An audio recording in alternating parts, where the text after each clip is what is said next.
really ready. Maybe this year. You'll But be it's able to cool.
I'd like to call to order the Franklin County School Corporation Board of Trustees meeting for March.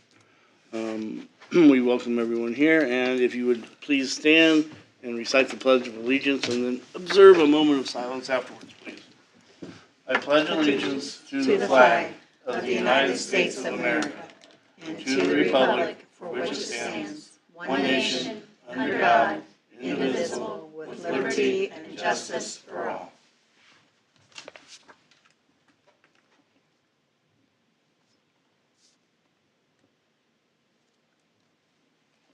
Thank you.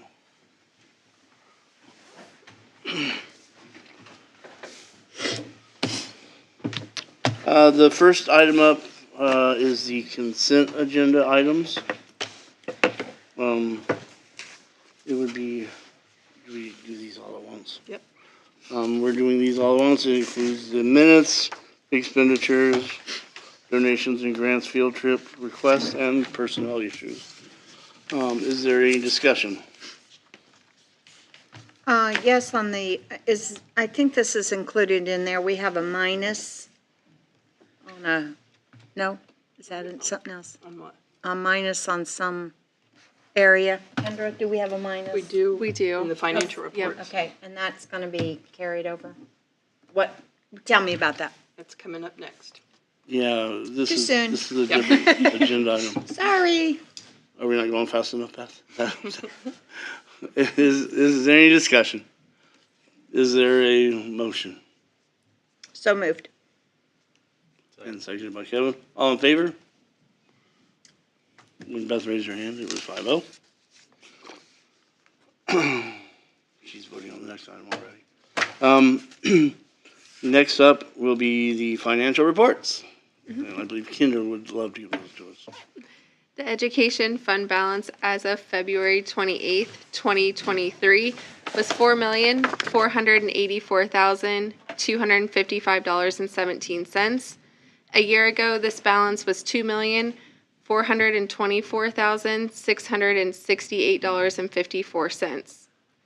The operations fund balance as of February 28th, 2023 was a negative $213,988.90. A year ago, this balance was $284,974.82.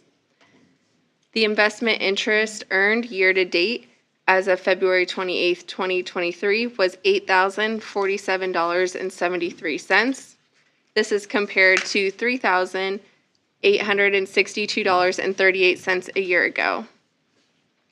This item is for discussion only. Are there any questions? If there are no questions, we'll move to the cafeteria report. The cafeteria fund balance as of February 28th, 2023 was $520,582.31. This is compared to $305,507 a year ago. The latchkey fund balance as of February 28th, 2023 was $8,639.97. This is compared to $4,815.35 a year ago. Are there any questions? If there are no questions, we'll move on to celebrations. Yes.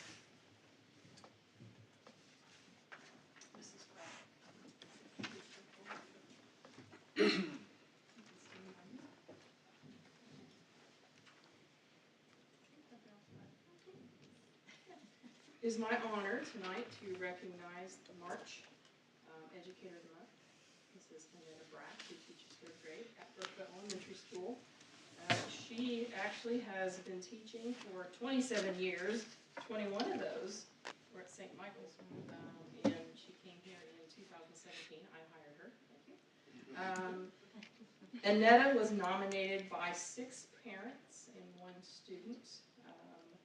We always ask why they should be honored for this resignation, and I said, Kendra, just pull some thoughts together from all 7 of those nominations. So A parent responded, "I honestly don't know if there are enough positive adjectives in the English language to describe Annetta. She makes every child in her classroom feel like they can accomplish anything and makes them eager to learn. She also teaches children to be kind and polite to young people. She truly goes above and beyond to make every student feel special, grow their confidence in themselves, and excel to be their very best."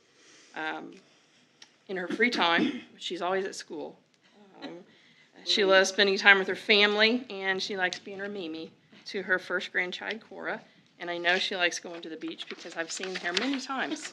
So, when asked what she loves about her job, she responded, "The best part of my job is making children feel special and loved, every one of them, for the past 27 years. I like to make a connection with every child."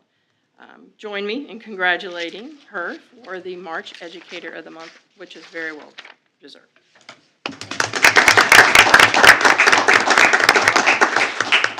Introduce your lovely guests. My husband Tim. My girls were asking, Mom, can we come? Can we come? They would. Plenty of room, you can tell.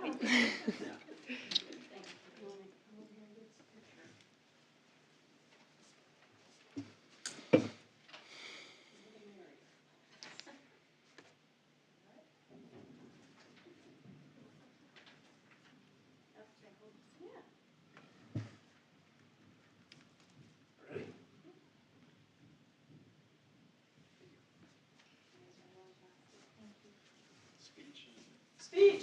I said I can talk in front of kids all. Well, we've allotted 45 minutes, so.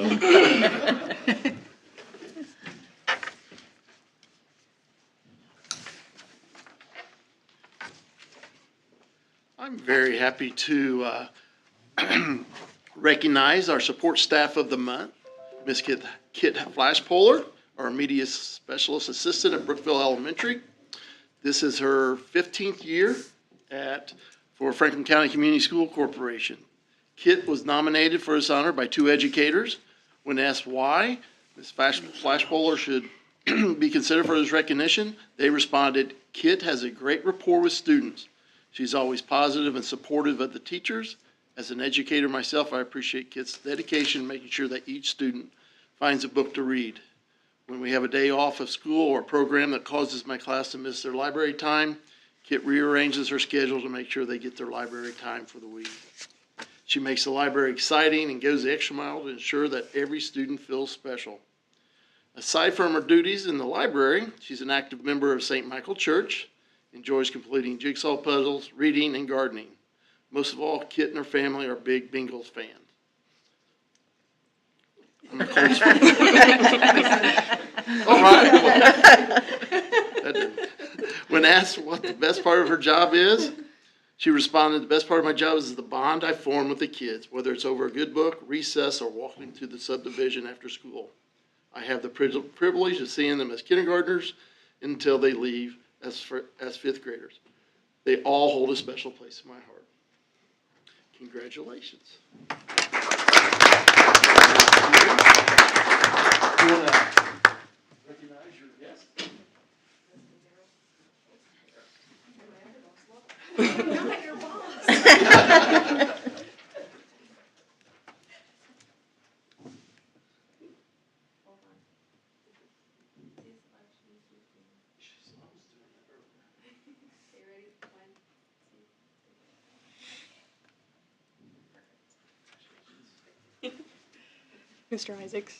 Mr. Isaacs, do we have any sign-in to speak tonight? I haven't checked. I don't think so, but. Nope. Okay, moving on. Okay, well, next would have been statements from the public, but we have none. And statements from employees would be following that, and we have none. And then up is the superintendent's report. Francis, are you going to let them go? Oh, sorry, good point. If you would like to leave at this time because, well, we tend to be boring at times, feel free to exit the meeting if you so desire. And by we, I meant you, Beth.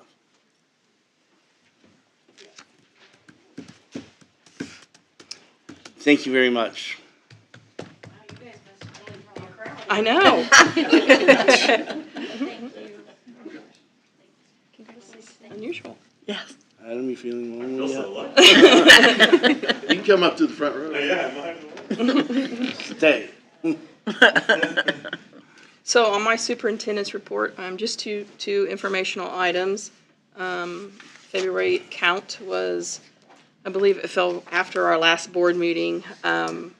So in the fall, in September, our count was at 2,032. The February count, we were at 1,983. That's about a 49 student difference, but I'd like to point out that 24 of those 49 were midterm graduates from the high school, so we were actually down 25 students. I know the legislators have talked about funding early graduates. I don't know if that's going to happen, but it's been on their agenda, I think, the last 2 to 3 years, and I think it's back on there again, which would be nice to continue that funding, even though they did graduate in the middle of the school year. So that's the update on the ADM count. The literacy cadre. So I think last board meeting, I believe, I had you approve the job description for the literacy coaches at the elementary schools. We put our hat in the ring for switching from reading interventionists to reading coaches, working specifically with our K through 2 teachers. We applied at every building level, and we actually were selected. All 3 buildings were. So we will be, we were going to move forward with it regardless of whether we receive funding. So the principals have already interviewed current teachers that were interested. Those 3 individuals have been selected by the building principals, so we know when the training is. There is a week required training for the teachers, and administrators, I think, have to go at least 2 of those days. That is required, and they'll be working, our 3 teachers will be working from a larger literacy coach that will oversee them, and our coaches will oversee the teachers. So I'm pretty excited to be moving in this direction. It's not full funding from the state, but we had 3 reading interventionists that we moved to reading coaches, so we're not adding any financial cost to us. We'll save, I believe, 2/3 of their salary the first year, and 1/3 the second year. So that's the update on the literacy cadre. Any questions? If there are no questions on either of these subjects, then we will move on to old business. Several board policies were presented at the last board meeting, asking for approval tonight. Are there any that we need to discuss? Any questions or statements? As I read through these, I know there's some things in the State House that they are talking about with some of these things that we have. If we would approve these tonight, then if something would come down, we would just go on and bring them back. Yes, my first goal is to approve all of them, and then every board meeting thereafter, we're probably going to be revising. Okay. Because there are some that we have already approved last year that need to be revised already. Yeah. So, but we have to get through everything once, and then once changes are made at the state level, yes, we will go back and revise. Thank you. Any other questions? Is there a motion? Grant? Seconded? Anyone? Randy? All in favor, raise your hand. Got a 5-0 vote. I'm glad I raised my hand for you. The next item will be old, or new business, rather. Yes, on February 16th, 2023 at 2 p.m., we received bid for the chiller project. We received 1 bid, and we've already discussed it in a post-bid evaluation on February 23rd. It's our opinion that Fannie and Howie's opinion that Franklin County Community School Corporation's best interest is award the contract to Koch mechanical. The base bid was $470,000. We took no alternates. We did not accept any alternates. So we do need approval of the bid this evening to move on. Are there any questions? And there was only one bid because that was the only one submitted. Only one bid submitted. And there aren't a lot of people who do chiller work of that magnitude, Yes. so. We had two companies come to our pre-bid meeting, and I guess neither of those decided to bid. But Coke does a lot of our work anyways. We're very happy to work with Coke. They do a good job and did the work on the music suite. Any other questions? Did we have any estimate going into this? We thought it was going to be 450-ish, Okay. so it was pretty close, Okay. considering. Anyone else? Is there a motion? Grant, So make the moved. motion. Second? Kevin? All in favor, raise your hand. 5-0. What do we got up next? I have Adam Hofer here tonight. He's a teacher at the high school. I pulled this one out of the field trip request because it is quite unusual. He's requesting approval for his trip to capitals of the British Isle in the summer of 2024. And his handout, I think, went over the costs and those types of things were in your board packet, but I asked him to come tonight just to give a quick presentation and answer any questions for you. Yep.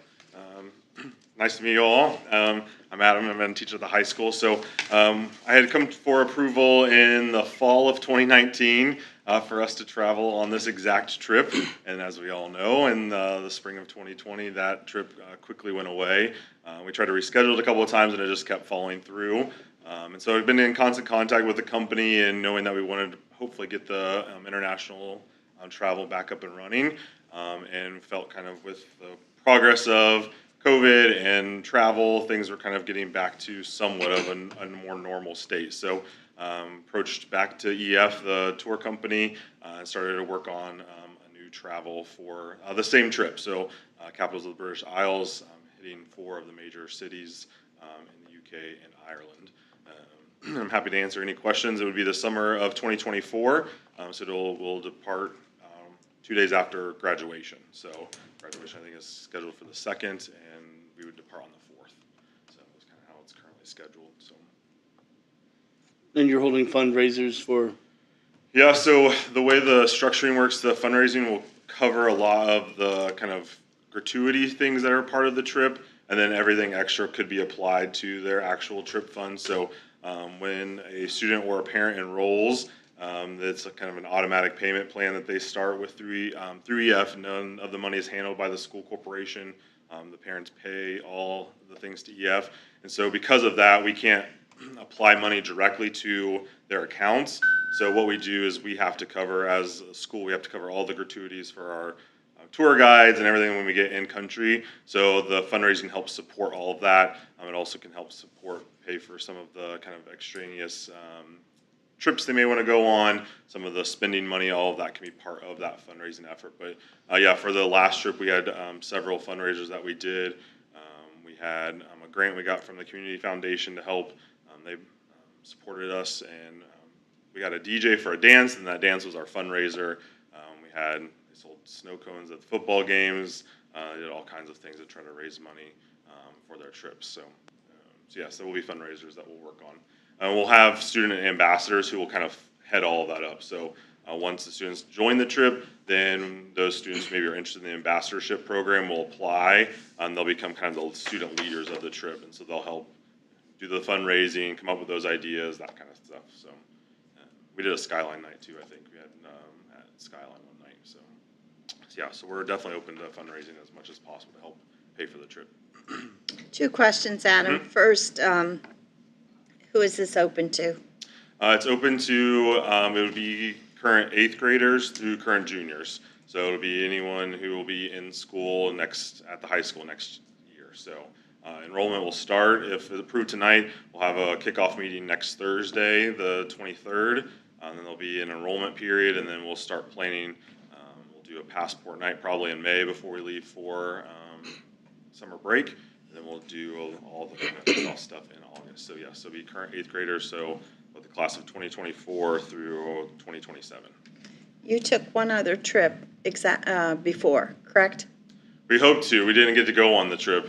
No, but I mean, in past years, you took the kids on another trip or No, not? it did not. Okay. That was to Ireland though, wasn't it? That was, yeah, this trip that we had planned. So the trip we had planned for 2020 was the first time the high school would have Okay. traveled internationally since 2002. So What does the company say that sponsors these trips? What does the company say that they come up with? How much does the student usually have to pay for a trip? I think you said, what, 4,000 something? yeah, this trip, it's $4,129. So if they enroll this month, it'll be 15 payments of $269. So how much does your how much they end up paying in the end? I would say fundraising for our trip, last time, some kids raised over $1,000. So we had some kids who were really working hard to get money, and they were coming to all the opportunities. So we had a lot of kids who were able to raise quite a bit of money. So it just kind of depends on the students and their kind of work ethic and whether they want to come out and do some of the fundraising. So Have you asked most of the people in town, most of the clubs, and that you're doing this? And yeah, I can really see some of these clubs in town giving X amount of dollars to that'd be wonderful. trip. That'd be absolutely wonderful. Well, that's kind of the next step. So once we kind of get a group established, then we'll start kind of looking at all the fundraising opportunities that we have. So yes, that'll definitely be a part of that for sure. Is there a limit on the number of students and or chaperones? Our goal would be to get at least 30. So 30 fills a tour bus, a charter bus. Any more than 40 would require a second bus. So I would like to cap it at 40, so we just have one bus that fits all the travelers. We could have more than that, definitely. If there's the need and there's a lot of students and parents who are interested, I would definitely look at adding an additional bus for sure. But 30 is definitely the goal, to get a bus that's secured with just our group. So if we have less than 30, we may have to split a charter bus with another school that has a smaller group. Are there other schools planning it that you know of? I don't know if they're planning this trip. I know Union County goes to this company, and they're actually on spring break. Their trips are typically a spring break trip. And so I think Milan also is going on a trip. They're not going to this trip either. So it would be just a random school that they would pair us with that would be going on this trip specifically. Does that price cover all insurance? It does. Travel, everything? Yep. So all that is kind of cooked into that one big price. So there's the global travel protection that they have, I think is outlined in the packet. And then EF has, I think it's, forget the amount, I want to say $50 million liability that they have that's handled through them. So yeah, so everything's in that price. What is the chaperone to student ratio that you have? So it's one adult to every 6 students. So if I was that one student, you'd need an additional 6 chaperones. So. And I know last time you offered to pay for me to go. I'm sorry, I can't do it this time. Sorry. Do they have nighttime supervisors so that you guys don't have to stay up all night? It's part of the group leaders. We kind of take that on, and then they have a tour director and a tour consultant who are also on our trip, so they all help kind of oversee that. And then whoever chaperones will also be a part of that. So I'm pretty adamant that I want our paid chaperones to be staff from the school, so we can do some of that rotation. Adults can go, so if a parent wants to go, they can come alongside and go with their student, but I prefer that staff are the kind of chaperones in charge. And the ultimate question is, what happens if there's misbehavior when you're there? And that would definitely be handled on, a case-by-case basis, and, it depends on if they, violate some of the rules, the contracts that they sign. If they are, then they have to be sent home on their own. They have to pay for that travel home. But if it's something, minor that can be handled in country in the moment, then dealt with when we come back, then that would be dealt with, as per school policy. So even I would fall in line then. And I know since we're traveling to a country that has a lower drinking age, all the kids have to sign waivers that they won't do that. Because, we'll have some kids who will be of 18 when they travel, so because it's still a school-sponsored trip, so they won't be able to partake. I know you said leave May, is it, how many days? It's 10 days. It's a 10-day trip. Any other questions? I actually have a question. Yeah. So I know that I'm looking at the brochure, there's a part that they can earn credits while they're there. Mhm. Do you know of any kids that maybe are looking to utilize that they can earn credits towards either, it says high school or undergrad credits? Yeah, we had a few kids last time who were looking at that. They have to do a project and then like a presentation on that. And then I think they would actually have to come to a board meeting and present in some way, or a school meeting in some way and present. But then they just get that kind of dual credit added on. And so we're actually, I guess, part of our kind of dual credit network at the high school, looking at how that can become part of the whole early college stuff that we have. So it is possible, yeah. That's neat. There's no prerequisite or class requirements before going on this? We kind of set that at Or the school associated level. with any subject or anything? I'm sorry? Or associated with any school subject or class? It's kind of open to the whole school. We set on our first trip GPA of 2.0 and no behavioral or no like academics, social probation, those types of things. So kind of having some stipulations for kids who are able to enroll. Any other questions? Well, I'm sure Adam would like for us to have a motion. If you have other questions at any point, feel free to reach out. I'll be happy to answer them at any time. So. I move that we allow this group to travel internationally. I think we need to take into consideration of the world situation, even though we have a motion tonight. If there's chaos in the world, I think it needs to be thought about. And have a good time. I know you're in the middle of a motion, but we have up until 45 days before the trip to make any calls or anything like that. So. Is there a second to Beth's motion?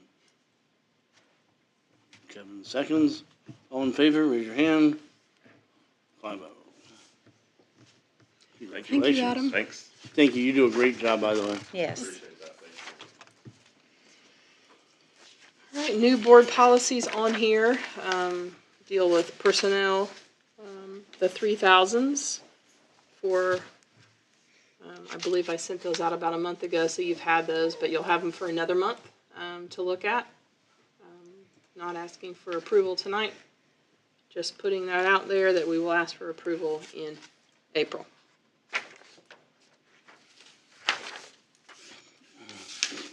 Okay, any questions about that? And you probably haven't reviewed these policies. I do have one. The staff evaluation, we were talking about that today. I guess that'll be another policy that we'll just come back to when. Yes, I mean, it's in line with the law right now, and if that would change, we would definitely, and I may bump that up ahead of anything else going into next school year if that changed. Okay. Any other questions? Well, next item on the agenda would be other, and we have nothing under that. Next legislative update by Kevin, please. I did attend the Indiana State House Day a few weeks ago. It was actually right after the last board meeting. And I do apologize, because of other circumstances, I do not have my notes here. The only bill I know of that we were concerned about is 391, and as of right now, it's just now reached the House. That's really where it stands. That was about a week ago, I think, still when it went to the first reading, but so. Any feel about how that's going to go about? They want to, I mean, at State House Day, they're obviously against it, but, you know. This is the bill that would limit the, or reduce by capacity of building. Yes, Forcing it closure.